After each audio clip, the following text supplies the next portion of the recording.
കണ്ണുനീരിൻ്റെ അവസ്ഥയിൽ, കഷ്ടതയുടെ അവസ്ഥയിൽ, നിരാശയുടെ അവസ്ഥയിൽ ഹൃദയം ഉരുകിപ്പോയിട്ടുണ്ട്. ജീവിതങ്ങൾ ഇനി എന്തിന് എന്ന് ചിന്തിച്ച അവസ്ഥകൾ ഉണ്ടായിട്ടുണ്ട്.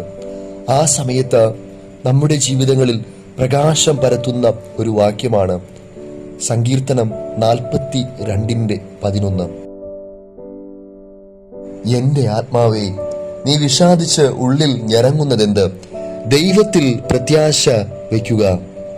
അവൻ എൻ്റെ മുഖപ്രകാശ രക്ഷയും എൻ്റെ ദൈവവുമാകുന്നു എന്നിങ്ങനെ ഞാൻ ഇനിയും അവനെ സ്തുതിക്കും.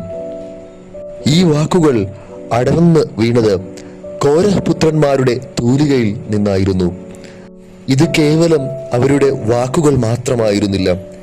ജീവിതത്തിൽ നിരാശ ഉണ്ടായപ്പോൾ ദൈവത്തിൽ ആശ്രയിച്ച് മുന്നേറിയതിൻ്റെ പ്രതിഫലനം കൂടെ ആയിരുന്നു. പ്രവാസ കാലഘട്ടത്തിൽ ദൈവത്തിൽ നിന്ന് അകന്നവർ നിരാശയിലൂടെയും കണ്ണുനീരിൻ്റെ അനുഭവത്തിലൂടെയും കടന്നുപോയി. അവർ വീണ്ടും ദൈവത്തിൽ ആശ്രയിച്ചു. ദൈവത്തിൻ്റെ മുഖം അവർക്ക് രക്ഷയ്ക്ക് കാരണമായി തീർന്നു. പരിശുദ്ധനായ ദൈവത്തിൻ്റെ മുഖത്തേക്ക് നോക്കുന്ന ആരുടെയും ജീവിതങ്ങൾ വ്യർത്ഥമായി പോകുകയില്ല.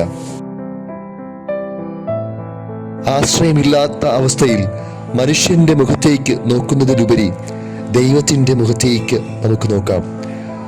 ജീവിതങ്ങളെ ധന്യമാക്കി അനുഗ്രഹമാക്കി മാറ്റാം. ആമേൻ.